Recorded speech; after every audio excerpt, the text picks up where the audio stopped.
कैसे हो आप लोग? तो कैसे हैं आप लोग? आई होप आप सही बेटा अच्छे होंगे, अपने घर पर सेफ होंगे। जी हाँ, क्लास 12 वाले बच्चे, आज बेटा 18 तारीख आप एग्जाम को फोड़ कर आ गए, लेकिन अब अकाउंट्स की तैयारी करनी है। आपका एग्जाम आप सभी को पता है बेटा, आपका एग्जाम 23 को है। जी हाँ, 23 ऑफ मार्च आपका एग्जाम है। दैट इज अब मैं करना क्या है वो समझना। सर अकाउंट्स में आप सभी जानते हैं बेटा कि अकाउंट्स में आपके एग्जाम है, उसमें टोटल 2 पार्ट आते हैं। जी हाँ, एक पार्ट ए और एक part B. Sir part A आपका 60 मार्क्स का आता है और पार्ट बी आपका बेटा 20 मार्क्स का आता है। सर जो पार्ट ए 60 मार्क्स का है, इसमें आपकी 2 बुक कवर होती हैं। एक आपकी अकाउंट्स की पहली बुक दैट इज पार्टनरशिप, एक आपकी अकाउंट्स की दूसरी बुक दैट इज कंपनी। तो सर आपकी जो पार्टनरशिप है, आप सभी को पता है कि एग्जाम में कितने मार्क्स की है, 36 मार्क्स की है और कंपनी 24 मार्क्स की है। ठीक है, और भैया जो आपका 20 मार्क्स का पोर्शन है जो कि पार्ट बी है, वो आपका कौन सी बुक से आता है? जो आपकी थर्ड बुक है फाइनेंशियल एनालाइज वाली, उस फाइनेंशियल वाली जो बुक है आपकी, वहां से आता है क्या 20 मार्क्स का। सर यहाँ पर 12 प्लस 8 यानी 12 मार्क्स का क्वेश्चन आता है इस टॉपिक से और 8 मार्क्स का कैश फ्लो एग्जाम में फिक्स है। आज हम इस वीडियो में बात करने जा रहे हैं कुछ टॉपिक की जो एग्जाम में फिक्स है, आना ही आना है। जी हाँ, हम बात करेंगे बेटा जो आपकी थर्ड बुक है, उस थर्ड बुक से जो 12 मार्क्स का पोर्शन है कैश फ्लो के अलावा 12 मार्क्स के पोर्शन में कुछ ही मार्क्स का आपके चैप्टर अकाउंटिंग रेशियो। जी हाँ बेटा, अकाउंटिंग रेशियो। बेटा इस रेशियो के अंदर हमारे सिलेबस के अकॉर्डिंग हमें क्या क्या पढ़ना है? मीनिंग पढ़नी है, ऑब्जेक्टिव पढ़ने हैं, एडवांटेज पढ़नी है और क्लासिफिकेशन एंड इसको कंप्यूट कैसे करते हैं, रेशियो को निकालते कैसे हैं, इस सारी बातें हमको पढ़नी है। लेकिन बेटा मीनिंग, ऑब्जेक्टिव और एडवांटेज ये सारी चीजें आप खुद कवर करेंगे, क्योंकि थ्योरी पार्ट है, बहुत कम एग्जाम में थ्योरी पूछी जाती है। अगर आप पढ़ लेंगे थोड़ा सा आपको आइडिया हो जाएगा। लेकिन हाँ, जो लास्ट वाला पॉइंट है दैट इज क्लासिफिकेशन और कंप्यूटेशन, ये आपके भैया आपको इस वीडियो में कराने वाले हैं, जो कि एग्जाम में मान के चलिए कि 6 से 8 मार्क्स का तो आता ही आता है। लेकिन एक सेकंड, तो बेटा इसके अलावा क्लासिफिकेशन में टोटल 4 टाइप के हैं। कौन कौन से क्लासिफिकेशन है बेटा? पहला है लिक्विडिटी रेशियो, दूसरा है बेटा सॉल्वेंसी रेशियो और थर्ड है एक्टिविटी रेशियो और फोर्थ है प्रॉफिटेबिलिटी रेशियो। इन चारों रेशियो की एक एक करके बात करते हैं कि क्या इसके रूल है, क्या इसके फॉर्मूले हैं, किस तरीके से इसको कंप्यूट किया जाता है। तो वीडियो को लास्ट तक देखना। हाँ जी, तो बात करते बेटा अकाउंटिंग रेशियो की। मैंने कहा था कि सर उसको क्लासिफाई किया गया है अकाउंटिंग रेशियो को 4 पार्ट में। पहला liquidity ratio, sir second solvency ratio, third sir activity ratio और last one is profitability ratio. Sir याद रखना कुछ बातें वो बता रहा हूं कि लिक्विडिटी के अंदर क्या क्या आता है। सर एक आता है सीआर यानी करंट रेशियो और एक आता है क्यूआर यानी क्विक रेशियो। क्विक रेशियो का एक और नाम क्या है? Acid test ratio. और भी बहुत सारे नाम हैं, सारे आपको बताएंगे। वीडियो को लास्ट तक देखना और नहीं हो सब्सक्राइब करना पड़ा हमारे चैनल को। और सॉल्वेंसी की बात करते हैं। सर सॉल्वेंसी रेशियो किसके अंदर क्या क्या आएगा? एक आएगा डेब्ट टू इक्विटी रेशियो, डेब्ट टू इक्विटी रेशियो का total acid to debt ratio, एक आएगा प्रोबेबिलिटी रेशियो, एक आएगा इंटरेस्ट कवरेज रेशियो और लास्ट वन इज डेब्ट टू कैपिटल एम्प्लॉयड रेशियो। जी हाँ, ये वही कैपिटल एम्प्लॉयड है जिसके लिए लोगों ने आपको बताया होगा कि भैया थर्ड वाली बुक की जो बैलेंस शीट है वो बैलेंस शीट याद कर लेना, वर्टिकल वाली काम आएगी बहुत। ठीक है, ये वाली बात है। और सर जो एक्टिविटी रेशियो है इसके अंदर भी 5 बातें कवर होती हैं। सर पहली आईटीआर, इनकम टैक्स नहीं है, that is inventory turnover ratio. जी हाँ, क्या बोलते हैं इसे? Inventory turnover ratio. Sir TRTR मतलब that is trade receivable turnover ratio. Sir T मतलब ट्रेड पेबल टर्नओवर रेशियो।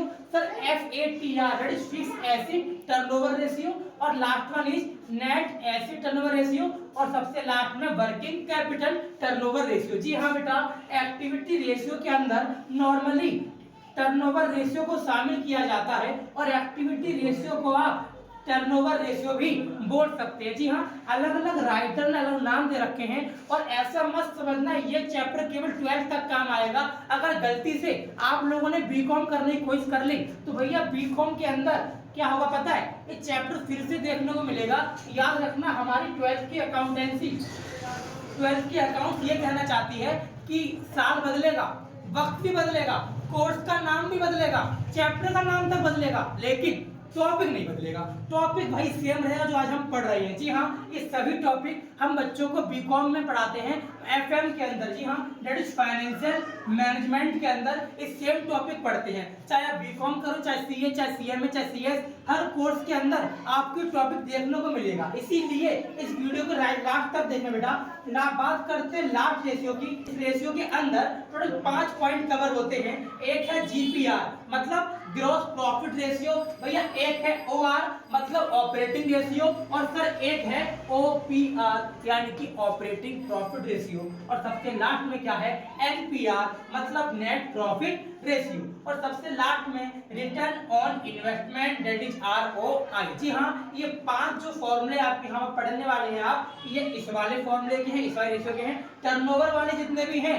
वो एक्टिविटी के हैं, जितने भी डेट से संबंधित हैं वो सभी सॉल्वेंसी के हैं, और जो भी करंट एसिड और क्विक एसिड या फिर लायबिलिटी से है वो सभी लिक्विडिटी रेशियो से हैं। ठीक है बेटा, बात सुना गई। इसके अलावा सर लास्ट में मैंने एक बात लिखी है, मैंने क्या बोला कि net profit is to be calculate on the basis of profit before और आफ्टर टैक्स। जी हाँ, अभी हम पढ़ने वाले हैं पीबीटी, पीबीटी और पीएटी। सर पीबीटी मतलब profit before tax, profit before tax, और पीएटी मतलब profit after tax. Sir PBT को ईबीआईटी भी कहते हैं। क्या कहते हैं?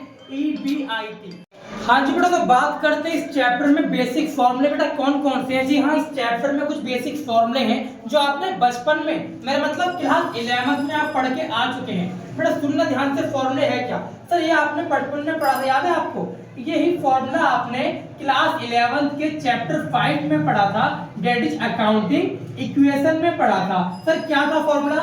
Assets equal to liability plus capital. और आपने ये भी पढ़ा था कि एसिड जो है नॉर्मली 2 टाइप के हैं, एक करंट और एक नॉन करंट। जी हाँ बेटा, उन्हीं की बात हो रही है। तो सर एक फॉर्मूला क्या हो गया? Assets equal to liability plus capital. Sir second formula is अगर टोटल एसिड निकालने हैं तो करंट एसिड में ऐड कर दो क्या? नॉन करंट एसिड ऐड कर दो। सर नॉन करंट एसिड को फिक्स एसिड भी बोलते हैं। मतलब सर फिक्स एसिड में जब करंट एसिड ऐड कर देंगे तो आपका टोटल एसिड निकल जाएगा। सर टोटल लायबिलिटी कैसे निकलेगी? वो ही बहुत सिंपल है। सर लॉन्ग टर्म लायबिलिटी में शॉर्ट टर्म लायबिलिटी ऐड कर दो। ओ भैया, शॉर्ट टर्म लायबिलिटी का एक और नाम है, बताओ क्या है? That is current liability. जी आपने पढ़ा होगा कि जो लॉन्ग टर्म लायबिलिटी है वो तो है ही लॉन्ग यानी कि नॉन करंट वाली है, और ये जो शॉर्ट टर्म है वो करंट लायबिलिटी है। यानी सर लॉन्ग टर्म का एक और नाम आप नॉन करंट लायबिलिटी भी कह सकते हो। जी हाँ, बिल्कुल कह सकते हैं। सर इसके अलावा शॉर्ट टर्म और लॉन्ग टर्म लायबिलिटी के अलावा अगर लॉन्ग टर्म प्रोविजन मैंने इसमें ऐड कर दिया तो आपका क्या निकल जाएगा? आपकी टोटल लायबिलिटी फाइंड हो जाएगी। ये है सारी कंप्यूटेशन। भैया अगला क्या है? दैट इज डब्ल्यूसी मतलब वर्किंग कैपिटल। वर्किंग कैपिटल का सिंपल सा फंडा है, करंट एसिड में से माइनस कर दो क्या? Current liability. टॉपिक बताना चाहता है कि करंट एसिड ओवर होने चाहिए किससे? करंट लायबिलिटी से। मतलब किसी भी फर्म के अंदर, किसी भी बिजनेस के अंदर अगर करंट एसिड ज्यादा है और करंट लायबिलिटी कम है तो अच्छी बात है भैया, और उनके डिफरेंस से आपका वर्किंग कैपिटल निकल कर आ जाएगी। आगे बात समझ। लेकिन काम की बात सुनना, note inventory does not include. जो इन्वेंट्री है, जो स्टॉक है, उस स्टॉक के अंदर उस स्टॉक के रिगार्डिंग स्पेयर पार्ट और टूल्स को इंक्लूड नहीं करते। सर अगला पॉइंट क्या है कि भैया कैपिटल एम्प्लॉयड कैसे निकालते हैं? सर कैपिटल एम्प्लॉयड निकालने के लिए अगर बैलेंस शीट के तरीके पे जाऊं तो बैलेंस शीट में 2 साइड होती हैं, एक लायबिलिटी और एक एसेट। जी हाँ, और दोनों ही साइड से आपका सीई, आपका कैपिटल एम्प्लॉयड निकल सकता है। सबसे इजी होता है एसेट साइड से निकालना। क्या? टोटल एसेट माइनस क्या कर दो? करंट लायबिलिटी कर दो। उससे क्या निकल जाएगा? उससे आपका कैपिटल एम्प्लॉयड निकल जाएगा। लेकिन तो भैया लायबिलिटी साइड से क्यों बता रहे हो आप? बेटा लायबिलिटी साइड से इसीलिए बता रहा हूं, अगर गलती से क्वेश्चन में टोटल एसेट या करंट लायबिलिटी की इंफॉर्मेशन ही गिवन नहीं है तो आप फंस जाओगे, तो आप निकाल नहीं पाओगे। इसी वजह से क्वेश्चन लायबिलिटी साइड से ही ज्यादातर निकालने के लिए कहता है किसी ही निकाल के बता, या फिर कोई ऐसा फॉर्मूला देता है जहां पर इसका यूज होता है। सर निकालना कैसे है भैया, जो भी शेयर कैपिटल लगाई आपने उसमें ऐड कर दो क्या, रिजर्व एंड सरप्लस, उसके बाद जो भी आपकी लॉन्ग टर्म बोरोइंग है वो ऐड कर दो, देन आप लॉन्ग टर्म प्रोविजन को ऐड कर देंगे, तब जाके आपका कैपिटल एम्प्लॉयड निकल कर आएगा।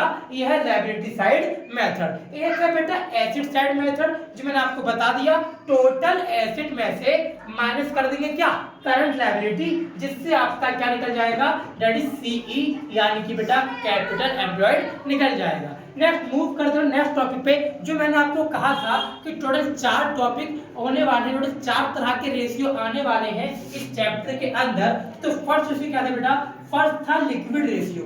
सर लिक्विड रेशियो के अंदर आपके भैया ने आपको 2 बताए थे, एक बताया था करंट रेशियो और एक बताया था कौन सा, क्विक रेशियो। तो सर याद रखना, अगर आप करंट रेशियो फाइंड करना चाहते हैं तो वो सिंपल सा फंडा है, current ratio is the ratio between क्या, current asset and current liability. मतलब सर करंट रेशियो जो है वो रेशियो होता है किसका, करंट एसेट का करंट लायबिलिटी का। मतलब सर करंट एसेट को करंट लायबिलिटी से डिवाइड कर देते हैं तो आपका करंट रेशियो निकल जाता है। और सर जो क्विक रेशियो है, जो नेक्स्ट रेशियो मैंने बताया था क्विक रेशियो, इसका एक और नाम बेटा क्या है, ATR, मतलब एसिड टेस्ट रेशियो, और इसका एक और नाम है क्या, यही टॉपिक, यानी कि लिक्विड रेशियो। सर इसको निकालने का फॉर्मूला क्या है, इसको निकालने का फॉर्मूला है जो भी आपके करंट एसेट है बेटा, उस करंट एसेट में से इन्वेंट्री माइनस कर दो, और इन्वेंट्री के बाद जो भी प्रीपेड एक्सपेंस है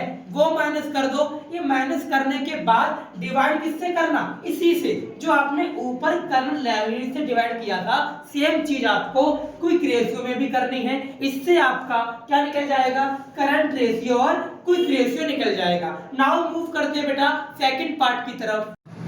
हाँ जी, तो बात करते हैं बेटा सॉल्वेंसी रेशियो की। सर सॉल्वेंसी रेशियो होता क्या है, सर सॉल्वेंसी रेशियो किसी भी बिजनेस की फाइनेंशियल पोजीशन को दिखाने की कोशिश करता है कि वो लॉन्ग टर्म में कितना चलेगी। यानी कि हम यहाँ पर नॉर्मली लॉन्ग टर्म सॉल्वेंसी के बारे में पढ़ते हैं। क्या पढ़ते हैं बेटा, लॉन्ग टर्म सॉल्वेंसी के बारे में पढ़ते हैं।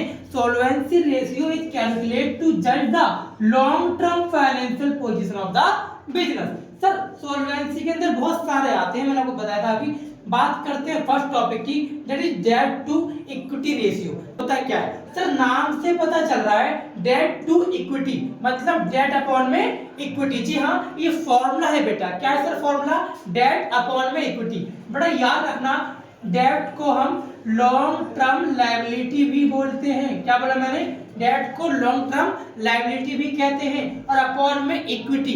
बेटा याद रखना, इक्विटी को शेयर होल्डर फंड भी कहते हैं, इक्विटी को शेयर होल्डर फंड भी कहते हैं। और शेयर होल्डर फंड निकालने के लिए आपको बताया गया होगा भाई आपकी बैलेंस शीट, उस बैलेंस शीट के अंदर से अगर आपको सारे आइटम प्रॉपर्ली याद हैं तो मेरा यकीन मानो एक चैप्टर आपके लिए हल हुआ है। इसीलिए आपसे कई बार मैंने कहा कि भैया वो बैलेंस शीट याद कर लेना, वहां से अगर आपको लाइन से आइटम याद हो गए तो कुछ हद तक आपके लिए चैप्टर इजी है। तो सर सुनना ध्यान से, रूल क्या है, डेट अपॉन इक्विटी। भैया डेट कैसे निकालेंगे, डेट निकालने के लिए बेटा लॉन्ग टर्म बोरोइंग में जोड़ देंगे क्या, लॉन्ग टर्म प्रोविजन। ठीक है भैया, समझ गया। सर सेकंड तरीका, टोटल लायबिलिटी में से, टोटल लायबिलिटी में से करंट वाली माइनस कर देंगे। अच्छा समझ गया, तभी तो आप कह रहे थे कि इसको लॉन्ग टर्म लायबिलिटी भी कहते हैं, क्योंकि टोटल में से करंट वाली हटा दी तो नॉन करंट ही बची, और नॉन करंट का एक और नाम लॉन्ग टर्म लायबिलिटी है,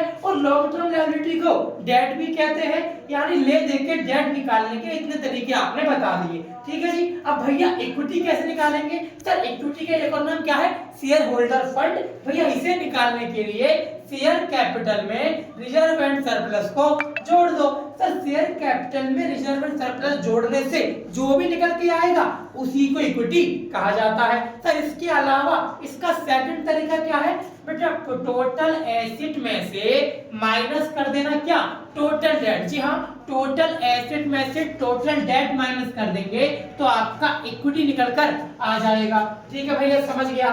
सर ये था आपका सॉल्वेंसी रेशियो जो पहला हमने पढ़ा, debt is debt to equity. Now बेटा सेकंड क्या है, total asset to debt ratio. ये तो उससे भी ज्यादा इजी है, टोटल एसेट टू डेट, यानी कि ratio between total asset and debt, यानी कि टोटल एसेट को भैया डिवाइड कर दूंगा किससे, डेट से या फिर लॉन्ग टर्म लायबिलिटी से। ठीक है सर। सर टोटल एसेट निकालना कितना इजी है, कोई और तरीके से समझाया था मैंने, करंट में जोड़ दो क्या, नॉन करंट, यानी current plus non current asset is equal to total asset. उसको निकालने के बाद डिवाइड कर देंगे डेट से, और डेट निकालने के तरीके हमने सीख लिए। अब आगे बढ़ते हैं बेटा। हाँ तो मूव करते हैं बेटा लास्ट टॉपिक की तरफ। जी हाँ, सॉल्वेंसी रेशियो के अंदर, जी हाँ सॉल्वेंसी रेशियो के अंदर बेटा हमने 5 रेशियो पढ़ने की बात की थी, हम आ गए थर्ड रेशियो पे। क्या लिखा है यहाँ पे, प्रोप्राइटरी रेशियो। होता क्या है, फॉर्मूला क्या है भाई, again share holder fund upon में टोटल एसेट। जी हाँ, टोटल एसेट निकालना आप जानते ही हैं, current asset plus non current asset. और भैया शेयर होल्डर फंड निकालना आपने अभी सिखाया था, और आपने ये भी कहा था इसका एक और नाम क्या है, इक्विटी। जी हाँ, जो हमने अभी डेट टू इक्विटी में पढ़ा था। तो इक्विटी निकालने के लिए या फिर शेयर होल्डर फंड निकालने के लिए फॉर्मूला क्या बनता है, शेयर कैपिटल में ऐड कर दो क्या, रिजर्व एंड सरप्लस, अगेन आपका शेयर होल्डर फंड निकल जाएगा। नाउ सर फोर्थ फॉर्मूला क्या है, that is interest coverage ratio. क्या बोलते हैं से, इंटरेस्ट कवरेज रेशियो। सर मैंने अभी स्टार्टिंग में लाइन भी लिखी थी कि नेट प्रॉफिट है वो बिफोर इंटरेस्ट एंड टैक्स इसमें निकाला जाता है।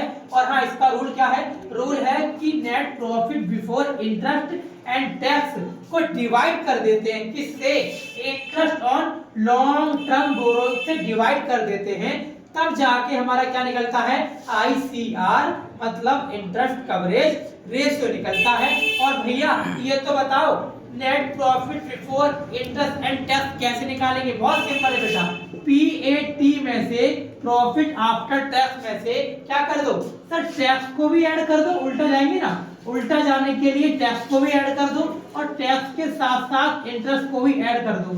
जब ऐड कर दोगे तो कहां पहुंच जाओगे सर, तो बिफोर पर पहुंच जाओगे। आगे बात समझ, क्या लिखा मैंने यहाँ पर, profit before interest and tax equal to profit after tax plus tax और प्लस इंटरेस्ट। ये तीन काम कर दोगे तो आप इस टॉपिक पर पहुंच जाओगे।